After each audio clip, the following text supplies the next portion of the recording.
are all logged on and here for our huddle. How many of these have we done now, guys? This is our third or fourth of these. So hopefully we're going to be bringing you some great information, and we're going to be able to, for some of you, if it's a little later where you are, you have a tasty beverage with you. It's a little early for tasty beverages here in Arizona, but hey, you know, it's past, what did they say? Past noon somewhere? Somebody's drinking somewhere. Yeah.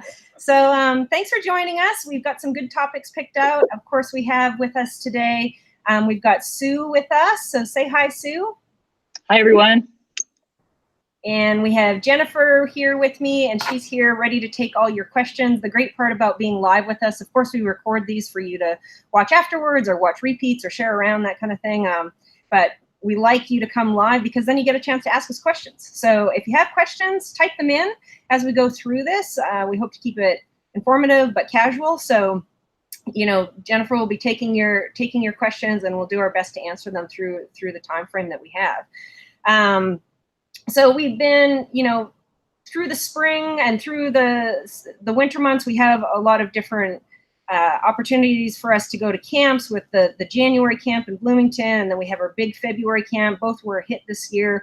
We're going to be looking forward to those in 2020 as well. The planning has already begun. We plan all year for these, and we've got some really exciting things in store for you for those for next year. So I know those are like way off the mind right now and a million miles away, but we're already planning and putting some great things in place for you and some exciting changes. So if you're wondering when those dates are, go ahead and look on the site, MCC site, and there's all the information as far as dates. And I think we even have the registration forms up if you're really keen and want to register already. Right, Sue?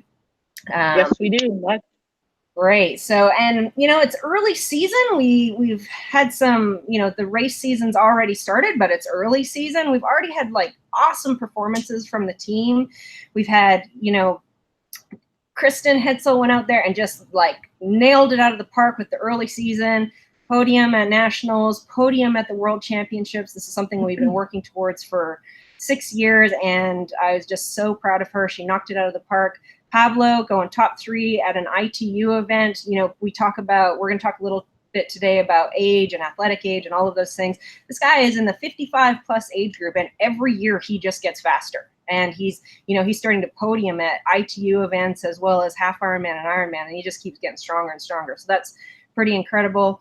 Kelly going out there getting his first win. That's pretty cool. So congrats, Kelly, if you're listening and you're on. And Jose getting a top 3 at his early season half so in Peru, and that's pretty awesome. So keep up the good work, team. We've had a lot more results than that, obviously, across the board. We've had all kinds of top 5s, podiums, but I just wanted to make special mentions of those ones. So let's keep up the good work and you know, keep the fire alive through the season.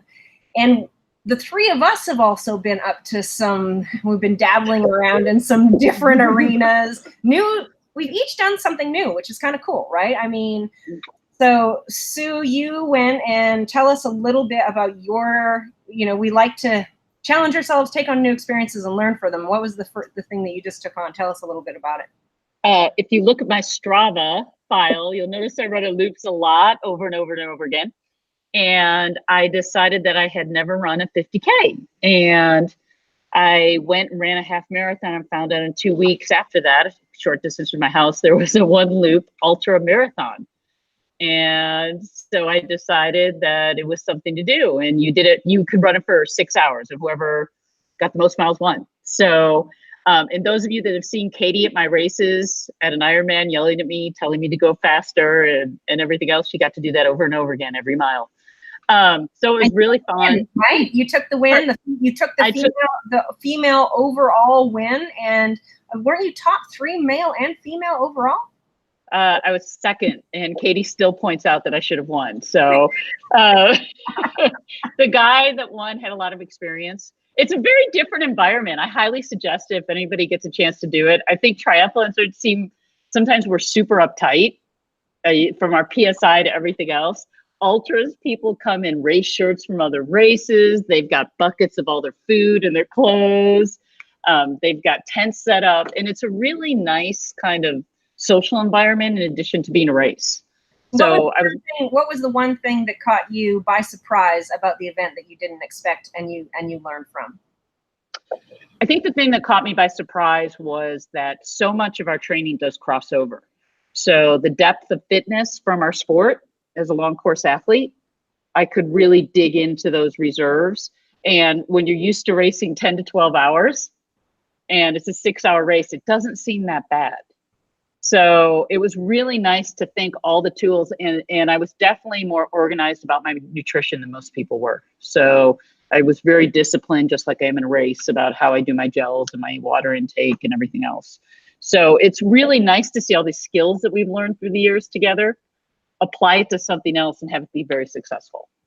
Very cool. So, and yours was? So I decided to take on, these gravel races are exploding, and I've had plenty of athletes come to me and say, hey, I'd like to try a gravel race. And so, the kind of coach I am, I'm like, well, I've never done a gravel race, so I better go out there and give it a try and learn what these events are all about before I start. Yeah, instead of just, I don't want to recommend or give advice to anybody on how these are going to go without doing one myself. So, of course, in true Marilyn fashion, I signed up for a 115-mile one. And, I have enough mountain bike friends and enough guys in the dirt arena. I sponsor the Rooster Racing mountain bike team. I know all those dirt guys, that kind of stuff. And I know that dirt's slow. I know 115 miles on the road and 115 miles on the dirt are two completely different ball games. So I didn't go into this, with a blindfold on or anything like that. I knew it was going to be long. I knew it was going to be hard. It was up in the Prescott Mountains, so a lot of climbing. I made every single person I know promise me that it wasn't too technical in terms of mountain bike.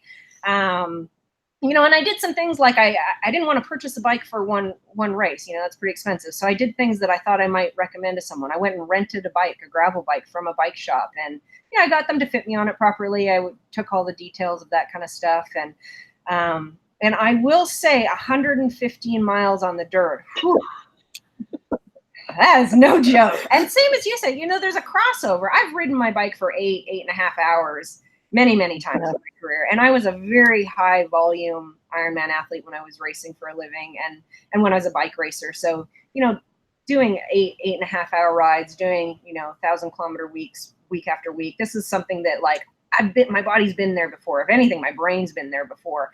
And I will say that the one thing that caught me off guard with this, skills wise, from all the bike racing I've done and enough dirt, I could handle all the skills. I could handle the deep sand. I could handle descending through, what would feel like descending through a volleyball court. And I could, figure all that stuff out. Skills are a real component whether it's going to be successful or not. But the thing that caught me off guard was the washboard. Now, there's washboard where it's like light washboard where it's like, and you can lean back on your back wheel and lighten up your hands on your handlebars and just let your bike surf across it and power on across. And then there's this washboard. It was like hanging onto a jackhammer for hours. And honestly, that's it. I finished this race and I was like, I feel worse right now than I did after Texas. I mean, it was really, really tough. So I will say, you can't, that's the other thing. In an uncontrolled environment like the dirt, you can't fuel the way we need to when you're going for 8.5 hours. So you're going very hard, working very hard. You're out there a long time, and you're also dealing with, the conditions of the dirt, and maybe you're not fueling that well. So little things like wearing a Camelback would have been better than trying to have the bottles, like little things that I learned that I hope to pass on to people that want to do these events. So it was a fun experience. Yeah. And Jennifer, you did your first Ironman. Congratulations. Woo-hoo! So awesome. Tell us, this is something you're pretty new in the sport still, but we have been personally, and we'll talk about athlete development stuff. We've been working towards this for like 2 years. Yes. So tell us a little bit, what was like your number one? I loved your race report. It was so funny. And the conversations we had before and then after. Tell us, just like summarize sort of the number one thing you learned from that, and the thing that went maybe better than you thought or caught you by surprise. So I think the number one thing, and Marilyn really stressed, was that it's a really long day and you have to manage it like all day long. And so typically, and my race at 7.3, my motto in my head is like, be aggressive. And I try to be aggressive like, every minute of the race. And so I try to do the opposite. So like if I was going to pass on the bike, like, do I really need to pass? Can I hang out here for a little bit? Like, do I really need to, you know, tag on to these people? So I was really trying to be conservative, and I was conservative and managed all the way through to the point where I got to like mile 19. I was like, I don't know what everybody's talking about. Like, this isn't that hard. Like, I'm going to negative split the marathon. This is amazing. Marilyn said it's hard to do, but like, I'm going to do it. This is going to be great. And then I passed at the mile 20 mark, and then just like everything came off. Like all the wheels came off. Like everything was terrible. Everything was hard. And then I like, you know, shuffled my way forward for the next 6 miles. Just doing everything I could, like not to walk. And so I think the thing I learned, which I don't know why it surprised me, but it did, was like, oh no, like everybody who's in an Ironman says it's all about the last 10K. And it was all about the last 10K, which up until that point, like I didn't understand until you're in it. And then it all kind of realized, you know, that it was all about the training mattered. But at that point, it was just whatever I could muster in myself to go forward was what I had. And that was an amazing experience. After it was done, it was a really great experience. Yeah. My good friend Justin was visiting, getting ready for his race season because the weather in Boulder has been awful, and we were talking about Ironmans and all that, and he said it perfectly, and I've used this line a couple times since. He said, everything after 30K is an adventure on the run, in and out. Like, it's an adventure. It's just an adventure. And I'm like, that's such a perfect way to describe the way it goes, you know? Mm-hmm. So yeah, welcome to the family. Thank you. It was amazing. Yeah. Honestly, I mean, I loved all of it. It's, I can't wait to do it. I was talking to Marilyn if I could do 3 next year, if that was even feasible. That's how much fun I had. Well, and keeping with that idea, that'll get us to our first question, Jen, on long-term progression. And reminding the everyone listening to log, you know, if you have questions, if you're wanting to chime in, if you have something to add, please type it in the sidebar there. We will answer your questions. You can, you know, interject as we go here if you have anything you want to say or add or ask. And I'd like to add, Jen also finished top 10 in her age group. So it's a good reminder that you can shuffle. You can feel like the wheels are coming off the bus, but you're actually doing really well. So congratulations. Thank you. So in terms of long-term progression, Marilyn, what are some good steps to consider in your progression? And this could be training, programming, skills, gear, the amount of technology that's available. How do we keep it rolling when you see this as not just a bucket list event, but I want to spend the next decade in the sport? Yeah, so that's something that, you know, I've had a lot of conversations with people about with our sport. I've seen it change and evolve over the years. And way back, you know, and a lot of you have been around as long, or some people even longer than me that I work with, which is great. In the 80s and 90s, we got into triathlon. There was like a development, you know, an understanding of becoming a part of triathlon and Ironman racing and developing through the sport and having like 10-year visions, long-term visions, these kinds of things. And as the sport has evolved and changed, you see a lot more bucket list type situations where people, they sign up and they say, I'm going to do this one event, even though they've never even done a triathlon, and then they're one and done and they're out. And I really have a fundamental, I guess is the best way to, not problem with it, but I don't encourage that. And I certainly wouldn't be super keen to work with an athlete that was their mentality in the sport. I'm more about long-term development.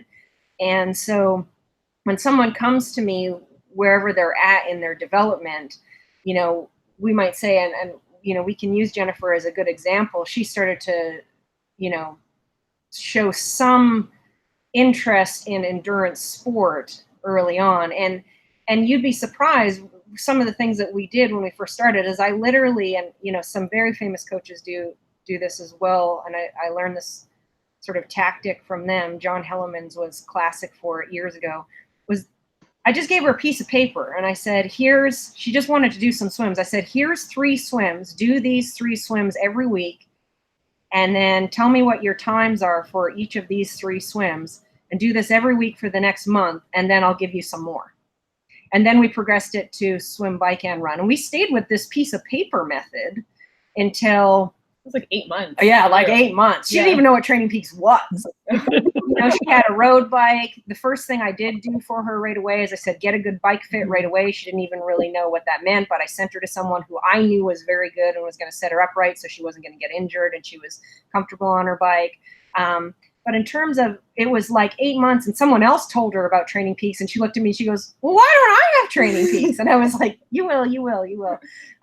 So I think there has to be a development from, if you're taking someone from scratch to where they want to go, it needs to be very long-sighted, and there has to be, these pieces that are put in place, like let's do a pool swim triathlon first, and then a sprint distance out on the open water, and then maybe an Olympic distance open water, and then we'll do a couple of halves, and then and it's really important. The other piece of that is, the coaching industry in our sport. There's a lot of triathlon coaches. Maybe they don't have that much experience yet. They tend to get excited and they overcoach. They overcoach at the start, and they're so excited to just give a new athlete everything. They want all the gear, all the technology, all the program. Let's go to all these big races. And it's like, hang on a second. They're not ready for all of that. They're not ready for heart rate and power and paces and, all of these things. There needs to be it's kind of like in the, simplest terms, you wouldn't take a 2-year-old and send them off to a nightclub, doing tequila shots. You gotta wait till college at least to do that for them, right? I mean, so that's parental advice as part of our program that we offer as bonus. The one that has no kids. I'll take it to heart. Yeah. So I think, I don't know if I'm answering your exact question here, but I guess the major things that I see is that when you get involved in the sport, you should have a progressive with all of it, whether it's equipment, whether it's racing, whether it's in your programming. And as a coach, there needs to be a very clear understanding of how I might have like a whole basket full of, and hopefully my basket or my buckets keep getting fuller and fuller of all these tools and techniques and all of these things that I can provide for an athlete to keep them getting better and better. But you have to wait to the right time to give it to them, because too soon and it's going to be the wrong move. It's like a chess game, right? I mean, you give someone something when they're not ready, that could be so detrimental to their development that they end up either out of the sport or really never reaching the potential that they should. And so for all of my athletes that are also coaches, that's something to really remember when you're looking at your athletes is you might have the kitchen sink and then some, but look at your athlete and decide, is this the right thing right now in terms of where they're at in their development to get the most out of them? Because we're about progression and performance, first and foremost. It seems like, too, that a lot of athletes lose the focus on health. And one of the things that I don't think a lot of people know about you is I've always referred to you as the pro whisperer, that you'll have a lot of athletes who are pros whose development is kind of plateaued, they're burned out, their health has suffered. They come to you and they say, oftentimes without their coaches knowing, what do you suggest? And where does health fit into that paradigm for you? Yeah, with professionals, it's a whole, now you're looking at the sort of the other end of the spectrum. You say you've got someone who's got like a 20-year career under their belt, and maybe they've got like 15 to 20 Ironmans under their belt, and they've sort of, they're looking for that last little ring out of the towel. And same thing as a coach, you're going through all of the pieces of what part of that puzzle hasn't been developed yet, and which part has maybe been overdeveloped and fallen a little flat. And sometimes it's not always exactly in, there's mental, there's physical, there's, all of these different pieces. And it could be something like maybe they've got their travel wrong, or they've got the timing of their races in terms of, and we'll talk a little bit about this later, in terms of peak performance for their A race, and they're racing at the wrong time or racing too often or not racing enough, those kinds of things. Or maybe they're doing long haul travel where they're crossing time zones when they shouldn't, and they're not looking at their blocks of training and how they're adapting to the training to make sure that they're in their best performance when they head to that race. It could be something like, their body's responding. There's, athletes, if they've covered the volume and they're no longer responding to volume, and you start to, these are very obvious steps, you start to look at intensity and those kinds of things, and reverse periodization and different things that you can bring in. And if all of these things keep falling short or bringing them into form too easy, or they keep getting sick or they keep getting injured, there might be something a little bit deeper than that in terms of, you know, it might be like a strength issue, or what level of intensity they're hitting for how many weeks, like, or how many intense sessions. You know, Kristen Hensel and I had a really good conversation at camp when we were talking about nationals and worlds. And hopefully she doesn't mind me sharing a little bit of this story for everyone's educational purposes, is that I explained to her, I said, look, she was a collegiate runner. She's been a very, very good runner for a long time. And what she didn't know about herself as an athlete, but because I've coached her for 6 years, I know as a coach, is like, you don't need that many speed sessions to be fast. You come into form quick, and one too many and you'll be injured and you won't be fast. But that takes time to develop between an athlete and a coach. You know, like I said, I've coached her for 6 years. We're looking for high level performance at a big race.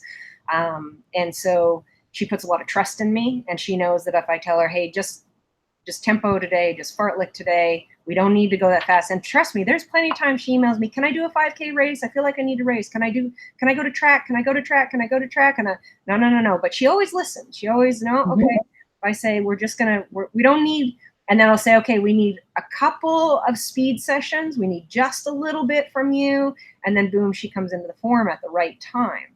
Another athlete might be a bit of a workhorse, and they need a lot of work and a big build in order to come into form. And so I guess this is a long-winded way. I've been talking too long. Sorry, guys, is that you have to look at the whole package and the number of years, number of races, how someone's been responding, not responding, where they are now. Look at the finer details, like things like, you know, the actual race planning, the travel, the time zones, all of these kinds of things. And really figure out where's the missing piece, you know, and listen. Do you feel like the athletes that come to you that maybe have a primary focus on health, age group athletes, do you feel like they are more patient about long-term progression? Yeah, definitely. Actually, I mean, I have athletes that they purely come, they're like, look, my goal is to improve my quality of life and my health overall through triathlon, and I want to just finish healthy and strong. And a lot of the stuff is still the same from a coach's perspective. I'm still trying to make them a little bit better all the time, you know, and give them exactly the sessions that they need to stay healthy, uninjured, and keep getting better. Now, if you're trying to win a race or you're just looking for health, that should be really the same, because there's nothing slower than being sidelined by an injury for 4 months. I mean, you can't run for 4 months, you're getting slower, you know. So as a coach, I feel like it's a responsibility of mine. And of course, it's sports, so injuries happen. I mean, these things do happen. But I try and do my best job to say, whether they're in it for health or they're in it for competitive, there might be some areas that we push a little harder if we're trying to be really competitive versus not. But I guess for me personally, as a coach, I'm always trying to help people be the best version of themselves and keep getting better, keep progressing, whatever that is. And so I think even as I've matured as a coach and even gotten more and more experience, work with hundreds and hundreds of athletes, you gain more and more experience about, like, if someone's got an injury. And that's the beauty if you work with someone for a long time. Like, I've got a guy athlete, he's, you know, had some injuries over the years from just even the previous sports that he did before triathlon, and we're trying to manage, like, we want to do triathlon for a long, long time and have good results, but not to the point where we end up like so broken we can't get out of the sport. So how much work, how many times a year you race, your programming approach might be different, might be, you know, if you're looking at things like their equipment, you know, maybe something can be changed in their equipment to help them, something a little bit tweaked in their programming to help them, that kind of thing. So yeah. How about you? Tell me what you're thinking on that end? Well, I do think that the athletes that kind of have a sense of the life they're designing in terms of health and family and all those things, I think they can still be very competitive, but that they're not going for the quick fix. I want to win this. I want to get to Kona and I'm done. They really, I think, I think of people like Pablo and Jenny and Barry on the team and people that we've known have been in this process for a very long time. It's part of the life they've designed. And I think that really helps. It was interesting. I was at a Olympic triathlon, which you're always trying to get me to race more Olympics, I know. But I had a guy ask me, what else should I add to my bike to go faster?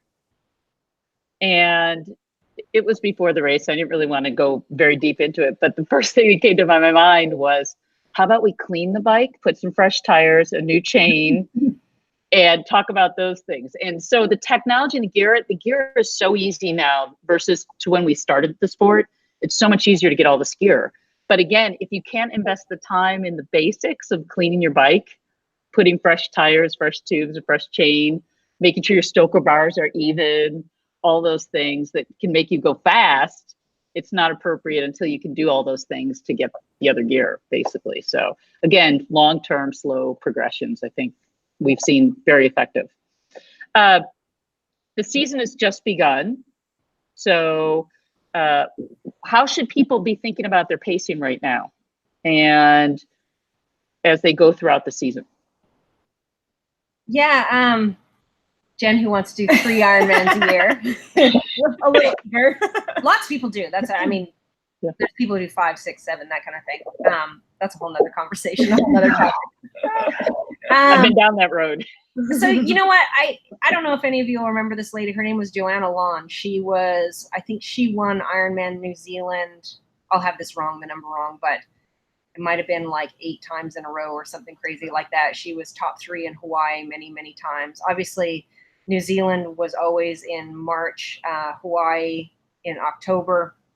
I was very close personal friends with her, and she was a training partner of mine, and I had the absolute utmost respect for her. She gave me a lot of advice, and one of the things she said to me that really, really stuck with me through my career is the same way you pace your sessions or you pace your race, you have to pace your year, or you'll just fall apart and you won't have good performances. And this was a woman who, clearly understood what that meant. Not only did she also had a very good understanding of pacing her career, because she continued to win Ironman New Zealand year after year. You have to look up in her Wikipedia. I can't remember how many years in a row. It was many, many years in a row. And then top 3 in Hawaii and top 5 in Hawaii for many, many years, top 10.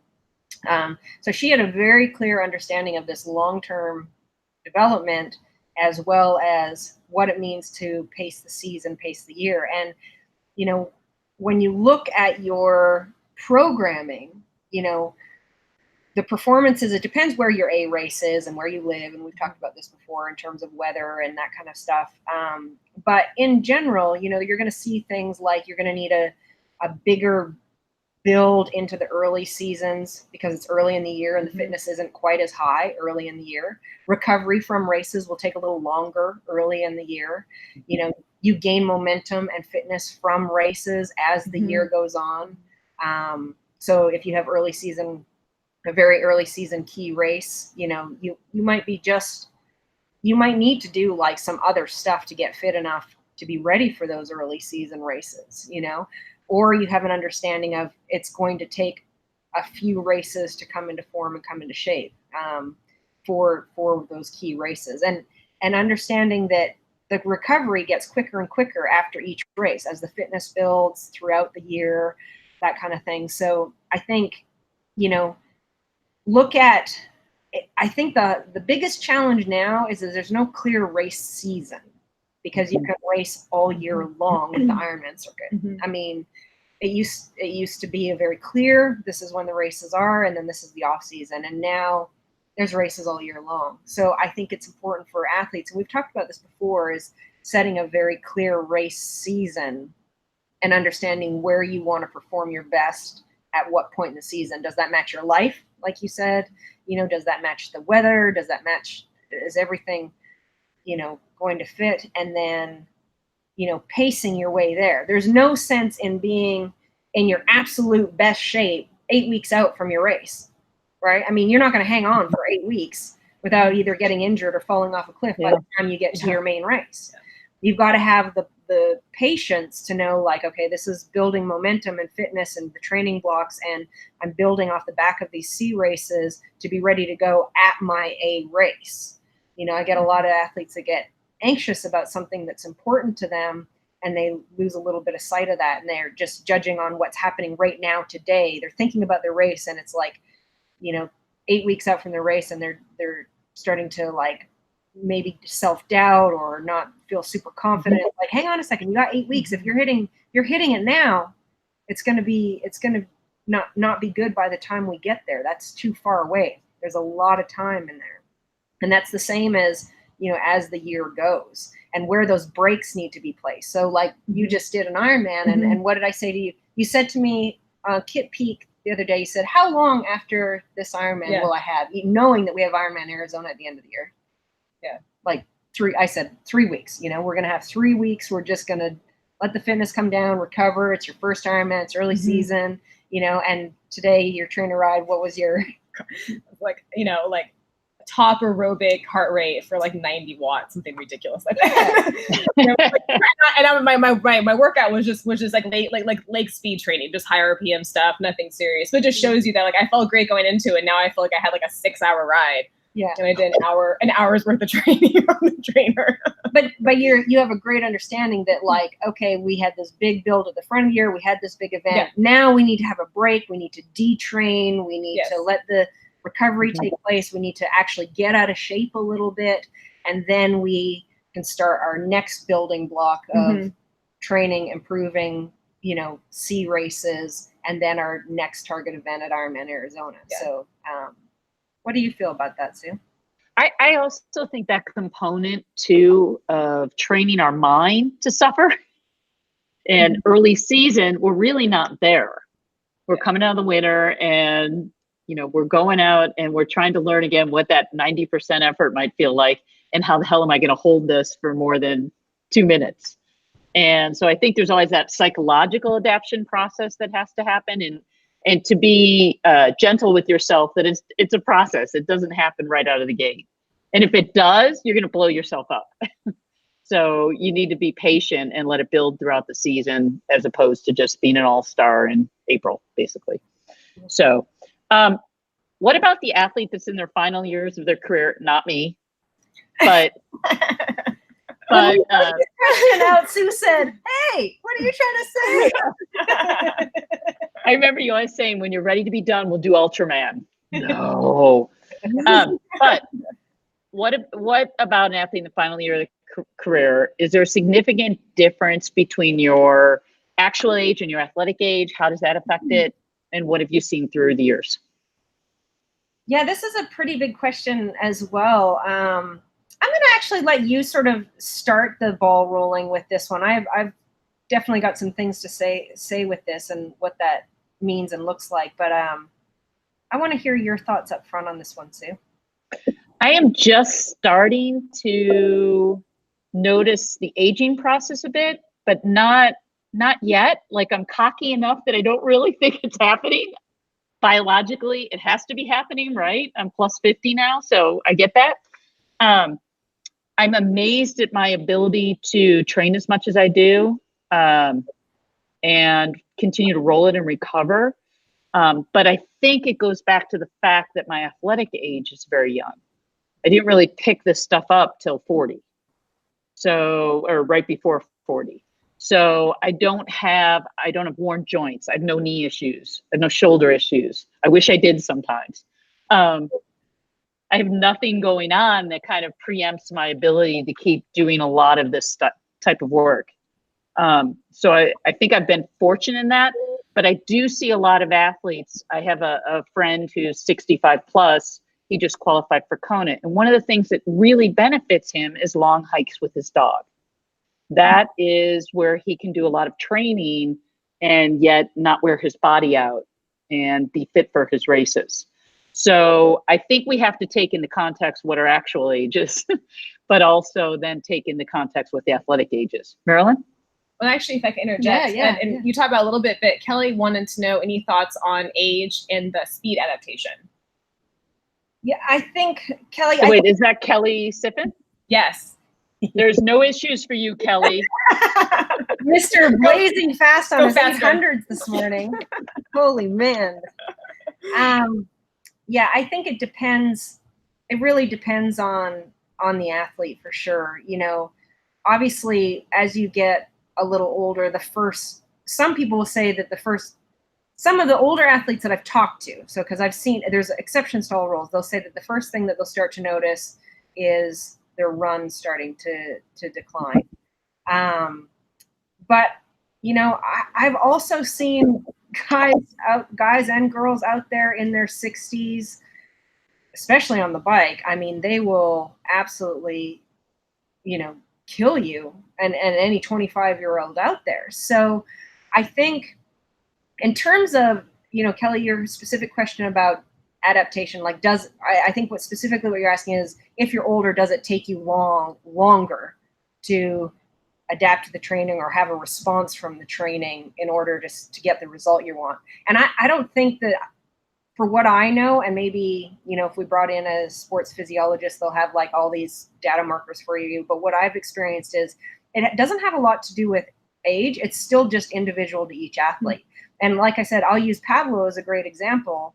He is, you know, in the 55 plus age group, and he is faster right now in terms of his speed across short, hard efforts and short, hard racing. I mean, he's done some races in Panama where he was doing draft legal racing with everyone who was 25 years old. And he was top 5 out of the water, rolling turns with him on the bike. And he's, you know, in his 50s, and they're all looking at him like, what's this guy doing here? You know? And so I guess what I'm getting at is, I think it's dependent still on the athlete. I think whether you respond quickly to the training or take a little longer, maybe recovery might take a little longer, you know? So maybe if you hit a really, really hard session, instead of bouncing back in 48 hours and being able to get back to work on like a medium type session or a tempo type session, it might be that the number of hard sessions need to be spread out a little bit further, but you're still able to hit it pretty hard and get the same response. So those are the things that you might be looking at. It's like, okay, I can still hit the session and the numbers of the speed that I want. I'm seeing a response and getting faster from it. But it takes me now, instead of being able to do, you know, 3 back-to-back hard days, I can only do 1 hard day, 2 easy days, and then a hard day. And so that can also, I mean, that's a rule that may apply athlete to athlete. But if we're going to use like broad brushes, maybe as we get older, the placement of those hard sessions and seeing the response is more, I think, to do with recovery than not. And I think that the people that focus on the little details, the nutrition, the naps, the sleep, I think you get more wiggle room on age with that if you're doing those things well and managing your stress level. Mm-hmm. So I think that I also think it's unknown. This crop of people is going to be really the first generation that's really worked it hard for a very long time, and to see how they age into their 70s. Yeah. I will say, so me, you know, obviously having a professional career all through my, you know, 20s and 30s and early 30s, and really getting after racing very, very hard. And then what's been interesting is I've most recently been just focusing on some bike racing and that kind of stuff. And I actually, same kind of thing. When I first started riding it, I didn't want to know. So I didn't even have a clock on my bike. I just had my, you know, my wristwatch. I left at 11, I'm back at 3. That's all I needed. And that's all I needed to know. I mean, I hadn't ridden for a long time. And then I was like, okay, I'm fit enough that now I need to know a little more. So I started with heart rate. I was like, okay, I need a little more structure, a little bit more information. And then that started to come around, and the fitness started to come around, and the feel for what I was getting and how I was in a couple of little races. And I was like, okay, now it's time for power. So now I have a power meter. But this has taken 2 years of, you know, building back. And what's interesting, since I've added the power meter back on, I went back and looked at some old numbers from when I was part of an Olympic time trialing project with the Australian Institute of Sport, where they tested us just up one side and down the other for 3 days. And all of my numbers now at 41 are the same as they were then. Literally, the only difference is I'm just bigger than I was then from all the strength sports I did in the time that I was off. And so my power to weight ratio, that number is different. But every other marker number that you took in terms of like blood work, testing, watts, everything is exactly the same. So I think that kind of stuff, I think we still don't, I think if you talk to a bunch of, sports physiologists, I think they just don't know enough in endurance sport about aging athletes yet. I think would be the answer, is that there's a lot of uncharted territory. We do know that we're seeing athletes continue to be stronger and strong for longer and longer in their life. And where that drop-off point is and when they stop adapting and when they stop responding, I don't think we really know yet. In terms of endurance sport, if we're talking speed, power, strength sports, that's a whole different thing. But in terms of endurance sport, how you respond to training, I think is, I think also is going to depend on the athlete and there might be some differences with age and it will change as you age, but so. Great. Well, next question, Jen. This one is one that you're going to jump in on. Can you give us 3 tips to help anyone that might be looking at their first triathlon or Ironman or race coming up? I think the biggest tips is you have to really want to do it. I think a lot of people, and I've known people before doing an Ironman and triathlons who did Ironmans as like a one-time deal. That was their bucket list and they were done. And the training I think was pretty painful for them because they were kind of like couch to Ironman. The day was long and miserable and they never did again. Right. And so I think part of it had to do with like, they wanted it, but I don't think they really wanted like the full experience of it. They just wanted to do it and be done with it. So if there's any race you're thinking of doing, make sure it's one that, like while you're racing it, like you're going to have fun and you're really going to enjoy it. That was one of the biggest takeaways for me. Is like, I had so much fun in that race. The most fun I've ever had in a race was Santa Rosa. And the whole time I'm like, this is awesome. I love all of this.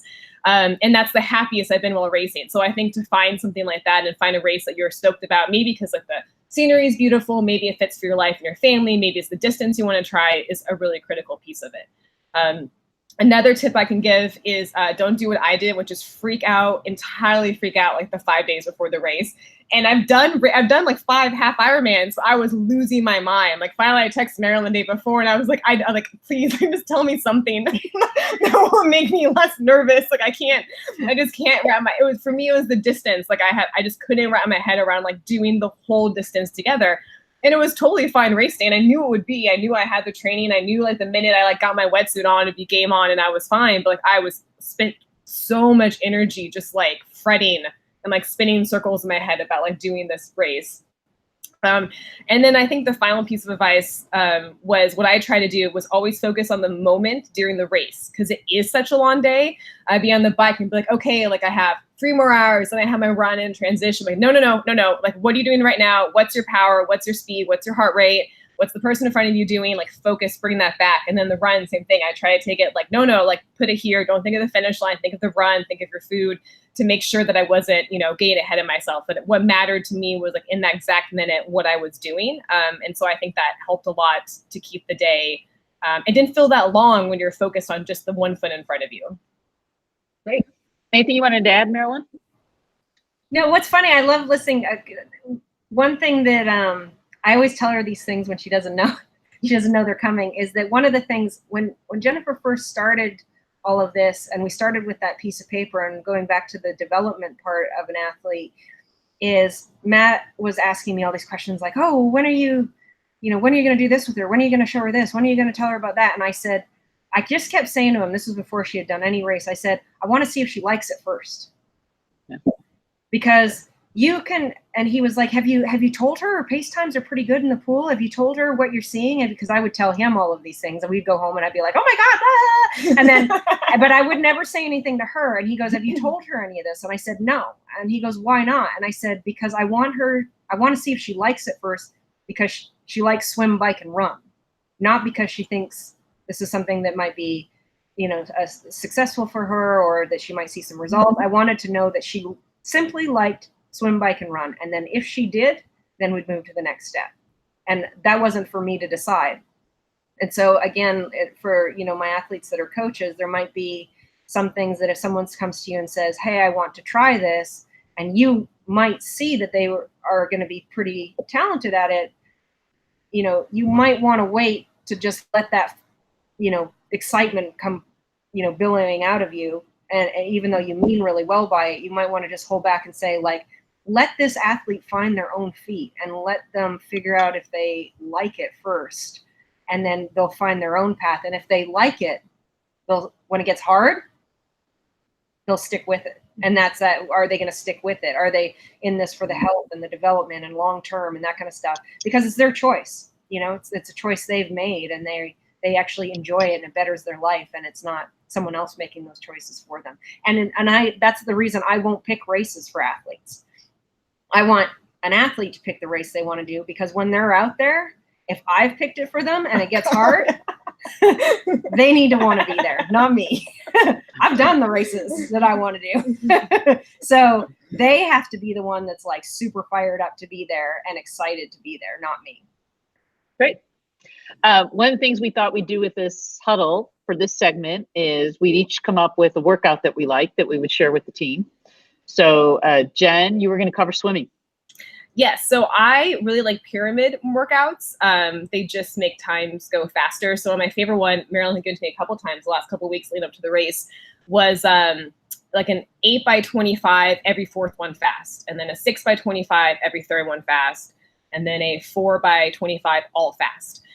So it was nice and kind of ease into it. And then by the time you hit the four fast, like the lifeguard's looking at you to make sure you're okay, and like you're going to be fine. But I really like the pyramid. And then what you would take was probably like a 200 pull, and then you would build back up in the same pyramid.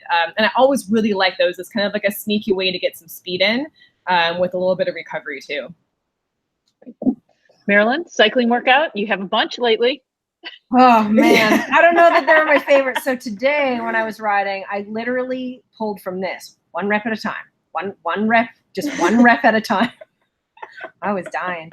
I'm going to share one of the things I love about our sport, and what's kept me in it for so long and always drawn me back, is I love the adventure. I love the adventure of our sport. That's one of the things that, I see saw some of my best performances many years ago, and I'm still doing it, and still doing it because I love it. And I love the adventure. I love the challenge. And so I've always been a real fan of the adventure workouts. I mean, you hear me talk about them all the time. Scott Molina, I used to show up at his house and he'd say, the famous "got your wallet" ride. Got your wallet? That meant we're going for a long time, and who knows how long. And so one of the favorite sessions that we did into Ironman Canada was always my race that I really wanted. When I started the sport, I wanted to win that race. The closest I ever came was fourth. Darn swim. I biked and ran faster than everyone in front of me. And before that race, one of the sessions that I did really often, and you don't see this kind of stuff a lot anymore because people are so focused on, exact, dialed in the lab, but it was so effective. And Erin Baker did this session before she set the run course record. Scott did it before he set the run course record at Ironman Canada. I did it a bunch before I went there, and I had a great race and was fourth. As we would ride from Boulder up Left Hand Canyon all the way up to Brainerd Lake, up above 10,000 feet. There's a lake up there. It's about 6 miles around the lake. Lock your bike up to a tree, put your run gear on, 10K progressive time trial running around the lake. Change back into your bike gear, bike all the way back down to Boulder. And from Boulder up to Brainerd Lake, that's about 3 hours of climbing plus before you ever get up there. And then you're running up at 10,000 feet for, a little over an hour. And then you descend back down for, hopefully a lot less time. So that's those are the kinds of things that I like, and I remember, and I value, and I bring me lots of memories, good and bad. And I think there might be one of those kind of runs showing up at camp this year in Tucson. Yeah. Rumor has it. Yeah, exactly. So Susan, what about you? For me, I've been working with a running group that I started, and I tried this out on them. So I really like people learning how to make pace changes in running, even though we're long course triathletes. We have to be prepared to pass people and pass them with a lot of confidence. So one of the sessions that I really like a lot is a 5x6 minute. The first 6 minutes, you go 2 minutes of marathon pace or steady pace, 2 minutes at half marathon pace, 2 minutes of marathon pace. Then you take 2 minutes easy. And then you jump it up the next set. You'll go 2 minutes at half marathon pace, 2 minutes at 10K pace, 2 minutes at half marathon pace. And then the last 3 6-minute intervals are 10K, 5K, 10K pace. And I really like this because we see how people, if they pace properly, they'll have a great run. If they don't, bits of them will fly all over the road. And it was really funny. So we did this. We had an elite runner show up who was just qualified for the Olympic trials. And a group of guys decided they were going to run with her. And she was like, I'm not going to run that hard. And the group starts with her. And one by one, the guys blow up. And the last guy couldn't make it. The very last one, he had to pull out. But he PR'd all over himself on Strava. So he was very happy. But it's a really great workout to test your pacing and stay strong through those last 3 6-minute sets. And you can play with that time. It doesn't have to necessarily be 6 minutes. So it's a fun workout. All right. Best return on investment in your training. Jen? Yeah, so I learned a lot in this Ironman, and I'm new. I've been doing triathlons for 2.5 years, and that's literally as long as I've been riding a bike for, besides like when I was a child. And I did even my first sprint. I mostly used like the spin bike because that's what I had at the gym. So I can consider myself very new in bike handling skills. I'm really lucky because I have Marilyn, who's been a great coach and have been able to go camp and learn things. But what I was astonished by, and Ironman Santa Rosa doesn't have that much climbing, but there's a bit of rollers. Is people couldn't descend on a bike to save their life, and so it's free speed. So I get in my aero bars if I can, and I go as fast as I can. I bomb every descent because why would you not? And there were so many times where I'd be, there'd be a male cyclist, and he would be passing me, and then I would just kill him on the descent, and I'm, like 125 pounds, and he's got like a $10,000 bike and a disc wheel, and I'm just bombing past him.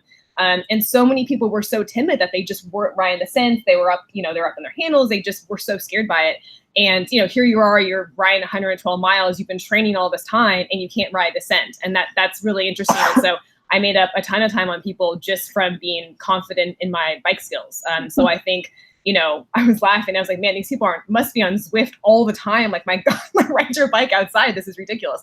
And so I think the more time you can spend outside just getting really good bike handling skills will give you tons of time in races, and also will make you a safer rider when you're surrounded by people who maybe aren't as good riders as you as well. Mine would be staying aero, like you said. People have very nice bikes, and getting comfortable, getting a great fit, but also training your body to stay aero in lots of different situations, and getting comfortable with that. And it really is a skill. And Marilyn was super helpful this season because my old saddle just all of a sudden is strange. The saddle starts not working, and trading over to the Hilo has really, my comfort level on the bike and enjoying it and staying aero for a long time has really helped. I also think the other cheapest free speed people can get is a really good aero helmet. And decide what's best for you. I'm not good with the tail because I drop my head, but I'm really good with something vented for hot races. So I like the Evade, but a lot of people have other helmets that work really well for them, and looking at helmets and adding that to your training and racing is really helpful. Marilyn? Yeah, I agree with all of those. Those are really great answers. The most important thing that I want to touch on with this from a coaching perspective is making sure that the equipment you choose, there's 2 really important things to consider. The course that you're racing. So like this year, 70.3 Worlds is in Nice, France. And there's going to be a lot of people from the US show up with their aero bikes and their disc wheels and their aero helmets and all of that. And they're going to have a terrible day out there. And I'll tell you why. I've raced in France many, many times, and you're either climbing straight uphill or you're descending super technical descents. And so knowing that, okay, on this course, I need good gearing, I need light wheels. A lot of people when I raced in France, I would use a road bike with clip-ons. So did Mark Allen, and he won it like 8 times. You know, the biggest thing you can do for yourself is learning the descents in France.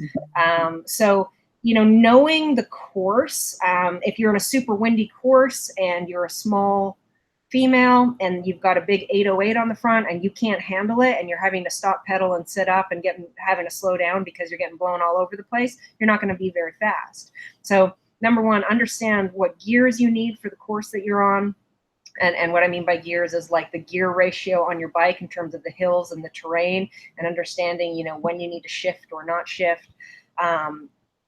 If it's hot, if it's not hot, if it's, you know, going to be very windy, if it's a climbing course, these kinds of things. So I think you're going to save yourself a lot of time, grief, and money if you really know what you're preparing for and know yourself as a racer. You can have all the money in the world and buy all the fancy equipment in the world, and if you can't handle it on the road at pace, it's going to be slower than if you're on something less and can just handle it and go faster. Can I stay aero? Can I descend? Can I manage the groups? Because groups are now a dynamic in these races with the numbers out there, those kinds of things. So knowing your course, knowing yourself, and knowing the conditions, those are probably the number one things that I would say in terms of gear. And then getting out and practicing on it, not just easy riding, but at pace as well, so that you start to understand what all of it's going to feel like and say to yourself, like, can I handle this equipment at pace?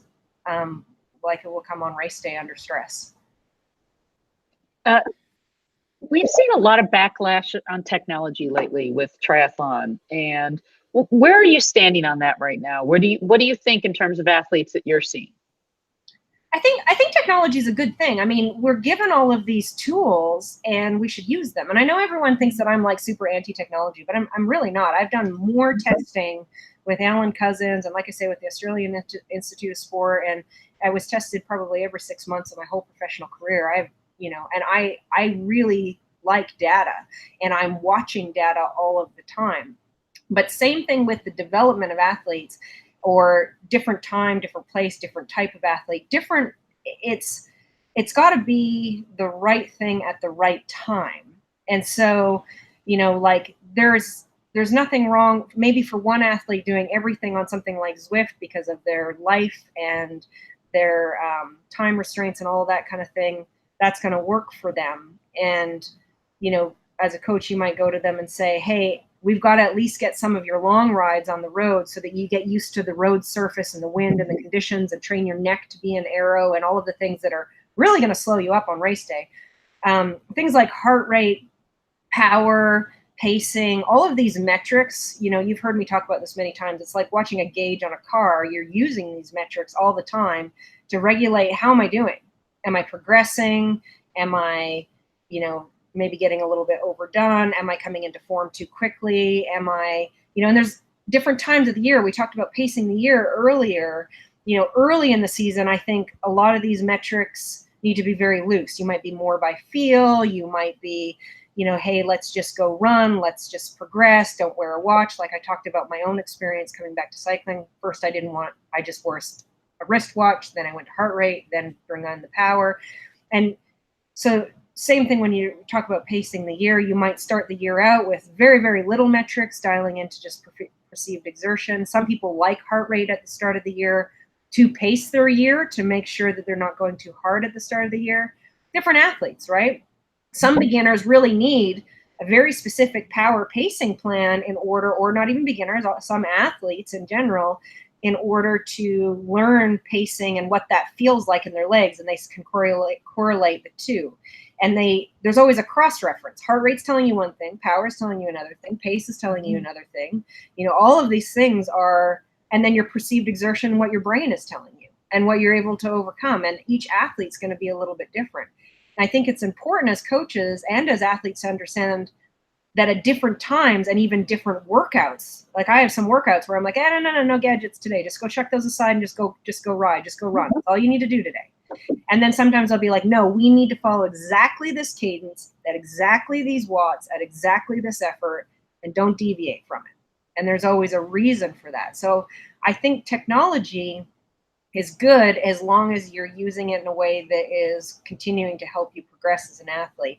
I think where there are some issues is if people get too reliant, dependent, or locked in on one thing, or they're not educating themselves across the board and they get confused about what all of this means. So I think, number one, you need to have a very deep understanding of it all, and continue to ask questions, and not get too attached to any of it. That's the other part. Getting too attached to it can be harmful in development. What do you guys think? I mean, I know you both really well. You both like love technology and that kind of thing. And so tell me a little bit of what you've experienced. But I also know, so you'll spend plenty of time where you're like, hey, I don't use anything right now. Yeah. It's all about the race, right? Really, at the end of the day, it's, am I going to be able to race my best? And if the technology helps us with that, getting to that kind of whatever, being open to greatness, as I like to say, yeah. If the technology gets us there, that's what we want. But as we've seen with Jenny and other people, if the bike computer pops off at Kona at the start of your bike, you better be dialed in to know how to deliver. So I think you're right. I really like your Ironman watch that doesn't work properly. I love when you wear that for our intervals, and then you get mad at me because you think we're leaving at the wrong time. I know Andre and Sue keep leaving early. Yeah. I think technology was super helpful to me at the start of my career because I needed to figure out how to suffer a little bit more. And I think it was helpful to get me to do that. I think my self-preservation gene is very strong. So I think throughout my career, it's been really helpful to suffer more. So, but we are running out of time. It's that time. So Marilyn, would you like to close us out, please? Thanks everyone for joining us. Yeah, thank you so much for everyone that's logged on. Hopefully you got something out of this. We didn't get a whole lot of questions for you guys. We can see a bunch of people logged on, but no one really typed in too much. So, if you've got questions afterwards, feel free to reach out. We've got, a great season ahead of us. Lots of people signed up for some amazing races. So get behind each other, cheer each other, share your goals. We've got our private group as well. Get in there on Facebook on our private group, or if you've got email or with each other or that kind of stuff, share your goals with one another, and really encourage each other, cheer each other on. We've got a lot of big things coming up all year. We hope to bring you more of these to help, bring you more information. The more we can help each other and teach each other and just connect, the better. So thanks, Sue and Jen, for being here with us today. And, we've also got some, I've got some great partners with the group. If you're looking for a new wetsuit, Colting wetsuits, they're really great. They don't pay me to say that. I just think they're great wetsuits. So, if you're looking for a wetsuit for this year, if you're looking for that great bike fit that we talked about, Psychologic, they're, I can't say enough about them. They spend a lot of time. A lot of my guys have seen them and had great results with them and myself. So get in there and get a bike fit if you need one. And so look for the exciting changes coming up with camp. If you're interested in camp, I know that's a million miles away, but we're already working hard on that for you guys. So that'll be in place, sort of put it in the back of your mind. And thanks for joining us. Thank you. And hope you all had fun tonight. Cheers.